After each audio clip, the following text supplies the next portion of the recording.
নমস্কার, আমার গল্প পাঠ আসরে আপনাকে স্বাগত জানাচ্ছি। শুরু করছি দেবী চৌধুরানী উপন্যাসের পরবর্তী অংশ।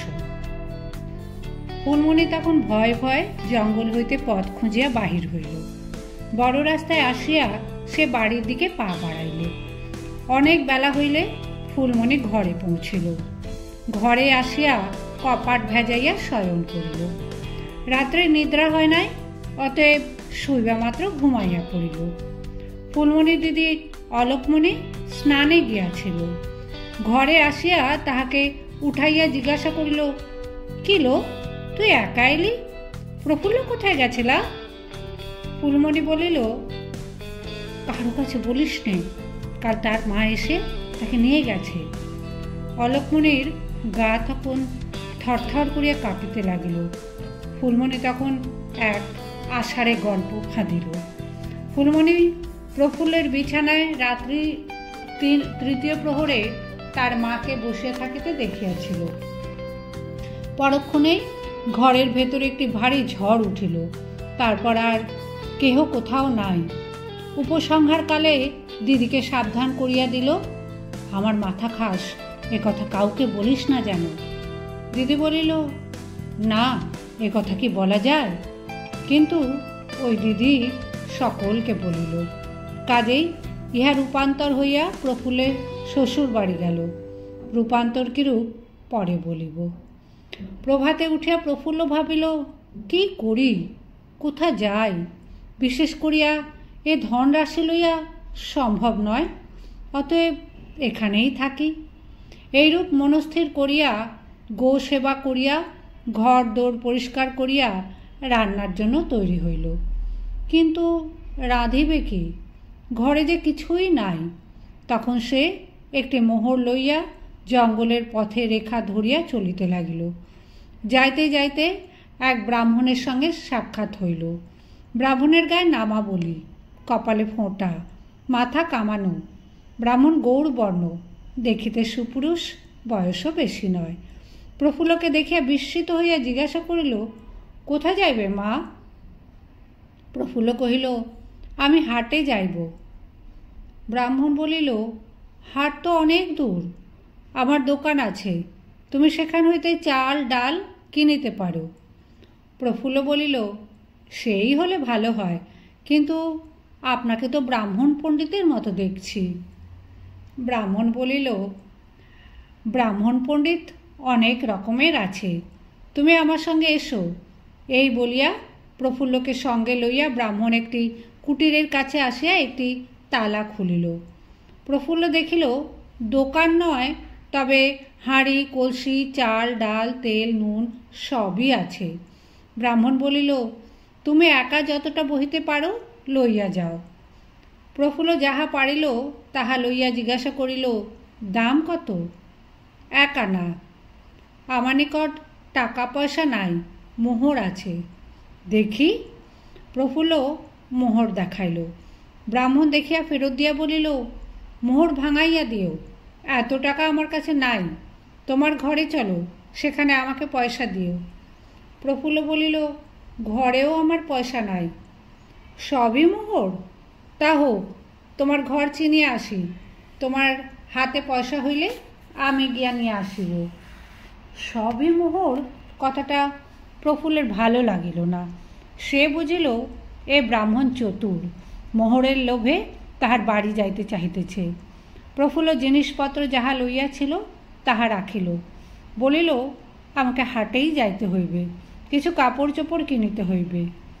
ব্রাহ্মণ হাসিল, বলিল, মা, মনে করিতেছ তোমার বাড়ি চিনিলে সব মোহর চুরি করিয়া লইব?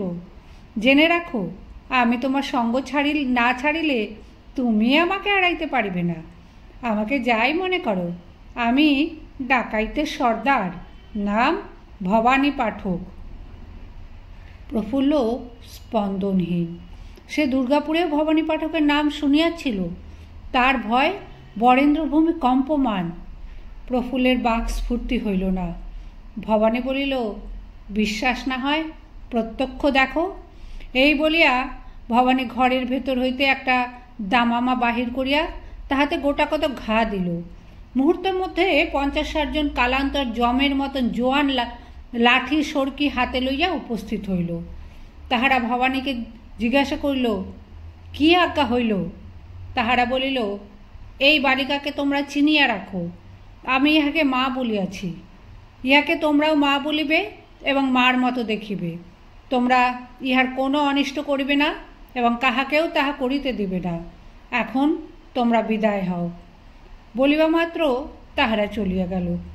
প্রফুল্ল তখন বুঝিল যে ইহার শরণাগত হওয়াই ঠিক। বলিল, চলুন, আপনাকে আমার বাড়ি দেখাইতেছি। প্রফুল্ল দ্রব্য সামগ্রী আবার লইয়া ভবানী পাঠককে সঙ্গে লইয়া বাড়ি গিয়া উপস্থিত হইল। ভবানী পাঠক বলিল, এই ভাঙ্গা বাড়িতে তুমি কত মোহর পাইয়াছ? প্রফুল্ল বলিল, 20 ঘড়া। এ ধন লইয়া তুমি কি করিবে?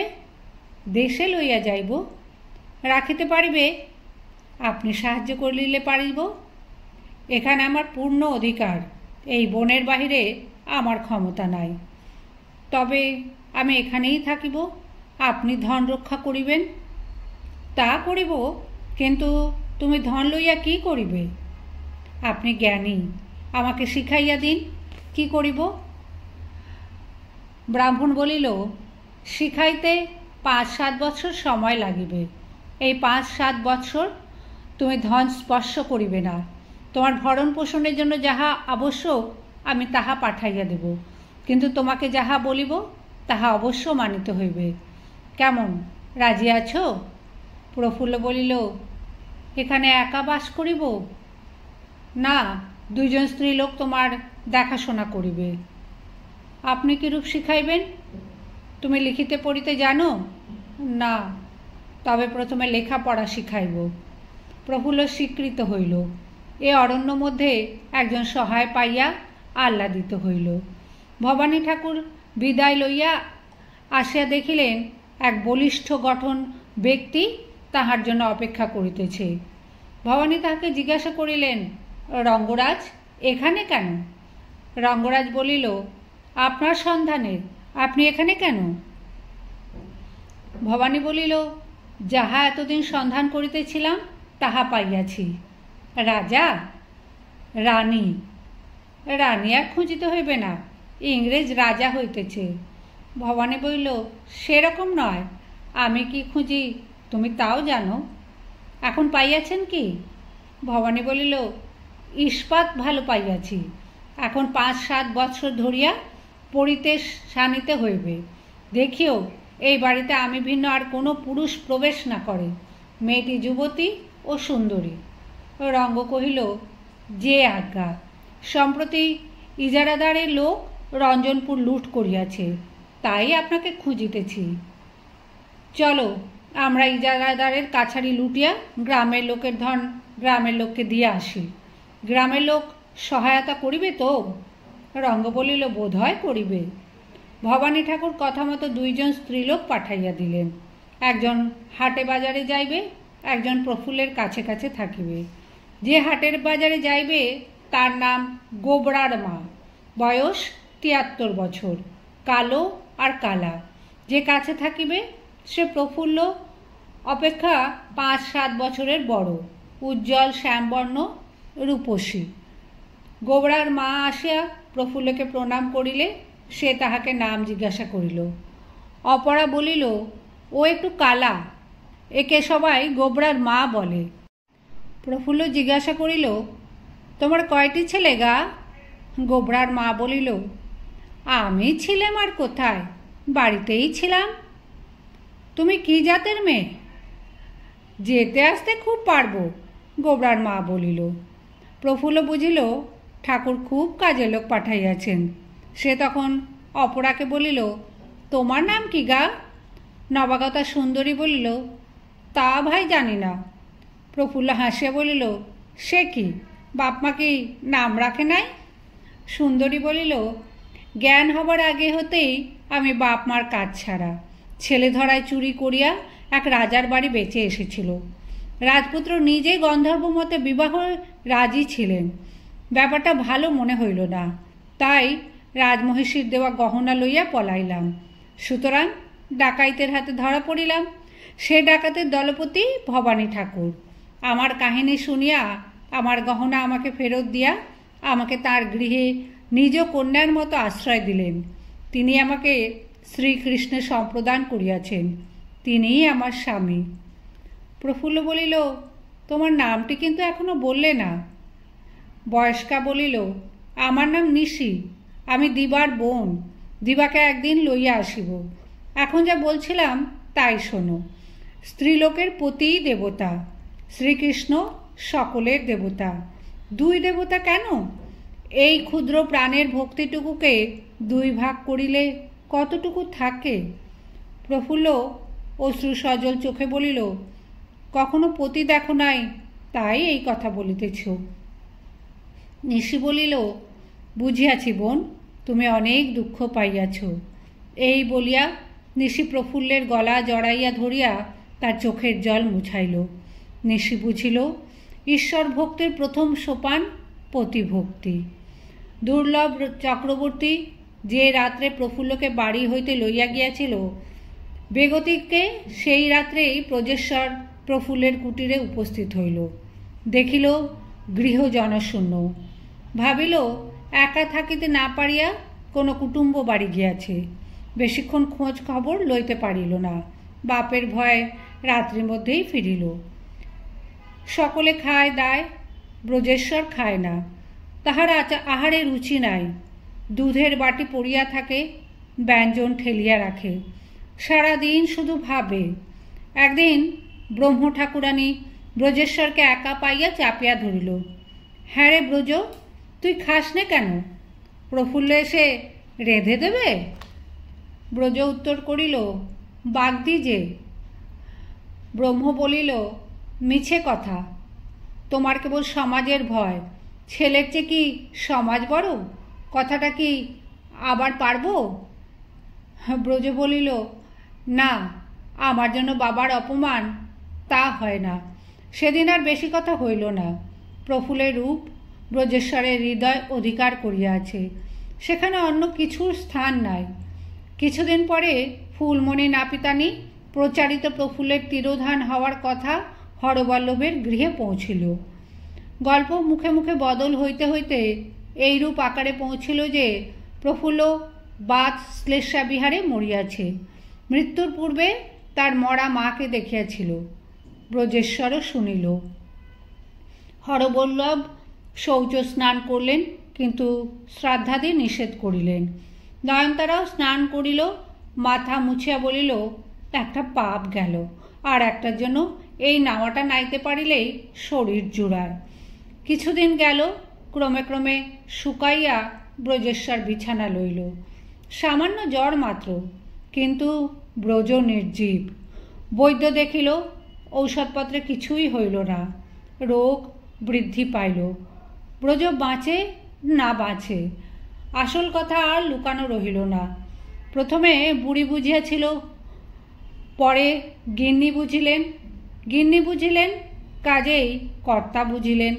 তখন হরবল্লভ কাঁদিতে কাঁদিতে বলিলেন, ছি ছি, এ আমি কি করিয়াছি? গিন্নি প্রতিজ্ঞা করিলেন, ছেলে না বাঁচিলে আমি বিষ খাইব। হরবল্লভ প্রতিজ্ঞা করিলেন, এবার দেবতা ব্রজেশ্বরকে বাঁচাইলে আর আমি তার মন না বুঝিয়া কোনো কাজ করিব না। ক্রমে ব্রজেশ্বর আরোগ্য লাভ করিয়া শয্যা ত্যাগ করিল। পাঠক ঠাকুরের কাছে প্রফুল্লের শিক্ষা আরম্ভ হইল। প্রফুল্লের বুদ্ধি অতি তীক্ষ্ণ, শিখিবার আগ্রহ অতি প্রবল। তাই শীঘ্র শিখিতে লাগিল। অনেক কাব্যগ্রন্থ অবাধে অতিক্রান্ত হইল। তখন আশ্চর্য একটু সাংখ্য, একটু বেদান্ত এবং একটু ন্যায় শেখাইলেন। শেষে যোগশাস্ত্র ও গীতা অধ্যয়ন করাইলেন। 5 বৎসরে শিক্ষা সমাপ্ত হইল। এদিকে ভিন্ন প্রকার শিক্ষারও তিনি ব্যবস্থা করেছিলেন। শয়ন বসন নিদ্রা বিষয়ে প্রফুল্লকে প্রথম 3 বৎসরকাল কষ্টের মধ্যে চলিত হইত। পরে তাহার ওপর যথেষ্টভাবে চলিবার আদেশ হইত। কিন্তু প্রফুল্ল তখনও প্রথম বৎসরের ন্যায় চলিত। দ্বিতীয় বৎসরে ভবানী ঠাকুর প্রফুল্লকে বলিলেন, বাছা, একটু মল্লযুদ্ধ শিখিতে হইবে। লজ্জায় সে মুখ নত করিল। শেষে বলিল, ঠাকুর, আর যাই বলেন তা শিখিব, এ কাজ করিতে পারিব না। ভবানী ঠাকুর বলিলেন, ইন্দ্রিয় জয়ের জন্য শিখিতে হইবে, ব্যায়াম ভিন্ন, ইন্দ্রিয় জয় হয় না। প্রফুল্ল বলিল, কোনো পুরুষের কাছে শিখিতে পারিব না। ভবানী বলিল, নিশি বাল্যকালে ব্যায়াম শিখিয়াছিল, সে তোমাকে শিখাইবে। প্রফুল্ল 4 বৎসর ধরিয়া মল্লযুদ্ধ শিখিল। প্রথম ও দ্বিতীয় বৎসরে ঠাকুর প্রফুল্লের বাড়িতে কোনো পুরুষ যাইতে দিতেন না। ঠাকুরের আদেশে তৃতীয় বৎসরে প্রফুল্ল মাথা মুড়াইল। ভবানী ঠাকুর সেই বছর বাছা বাছা শিষ্য লইয়া প্রফুল্লের নিকট যাইতেন। প্রফুল্ল তখন ন্যাড়া মাথায় অনবরত মুখে তাদের সঙ্গে শাস্ত্রীয় আলাপ করিত। পঞ্চম বৎসরে কোনো বিধিনিষেধ রহিল না। এই মতো পরীক্ষা ও অভ্যাসের দ্বারা 5 বৎসরে সকল শিক্ষা শেষ হইল। ভবানী প্রফুল্লকে বলিলেন, 5 বৎসরে তোমার শিক্ষা সম্পূর্ণ হইল। ধন এখন তোমার, ইচ্ছা মতো খরচ করিও, আমি নিষেধ করিব না। এখন হইতে তুমি তোমার দিন পাতের উপায় করিবে। কয়টি কথা বলি, আগে অনেকবার বলিয়াছি, আর একবার বলি, তুমি এখন কোন পথ গ্রহণ করিবে? প্রফুল্ল বলিল, কর্ম করিব, জ্ঞান আমার জন্য নহে। ভবানী বলিল, ভালো, শুনিয়া সুখী হইলাম। এখন বলো দেখি মা, তোমার এই ধনরাশি লইয়া তুমি কি করিবে? প্রফুল্ল বলিল, আমাদের সকল কর্মের মতো এই ধনরাশিও শ্রীকৃষ্ণে অর্পণ করিলাম। ভবানী বলিল, কিন্তু শ্রীকৃষ্ণ পাদপদ্মে এ ধর্ম পৌঁছিল কি প্রকারে? প্রফুল্ল বলিল, তিনি সর্বভূতে স্থিত, অতএব সর্বভূতে এ ধন বিতরণ করিব। ভবানী কহিল, ইহাতে অনেক কষ্ট, তাহা তুমি সহিতে পারিবে কি? এতদিন তবে কি শিখিলাম? ভবানী কহিল, সে কষ্ট নয়, ভোগ বিলাসের কষ্ট। প্রফুল্ল, সে কীরকম? শোনো, আমি ডাকাইতি করি, তাহা পূর্বেই বলিয়াছি। প্রফুল্ল, আমার কাছে শ্রীকৃষ্ণের ধন আছে, সব আপনার কাছে থাক, এই ধন লইয়া ধর্মাচরণ করুন, দুষ্কর্ম হইতে ক্ষান্ত হন। ভবানী বলিল, ধন আমার যথেষ্ট আছে, আমি ধনের জন্য ডাকাইতি করি না, আমি রাজত্ব করি। এদেশে রাজা নাই, মুসলমান লোপ পাইয়াছে, ইংরাজ সম্প্রতি ঢুকিতেছে, তাহারা রাজ্য শাসন করিতে জানেও না, করেও না। আমি দুষ্টের দমন ও শিষ্টের পালন করি। প্রফুল্ল বলিল, ডাকাইতি করিয়া? ভবানী কহিল, শুনো, বুঝাইতেছি। ভবানী ঠাকুর বলিতে লাগিলেন, আর প্রফুল্ল শুনিতে লাগিল। ভবানী তখন দেশের অবস্থা, জমিদারের ও তাহাদের কর্মচারীদের অত্যাচারের কাহিনী বর্ণনা করিলেন। শেষে বলিলেন, আমি এইসব দুরাত্মাদিগকে দণ্ড দিই, অনাথকে রক্ষা করি। প্রজাবর্গের দুঃখের কাহিনী শুনিয়া প্রফুল্লের হৃদয় গলিয়া গেল। বলিল, আমি সঙ্গে যাব, আর দুঃখীদের কিছু ধন দান করিব। ভবানী ঠাকুরের মনস্কামনা সিদ্ধ হইল। তিনি যখন ডাকাতির দলের সদলে বাহির হইলেন, প্রফুল্ল ধনের ঘড়া লইয়া তাহার সঙ্গে চলিল, নিশিও সঙ্গে চলিল।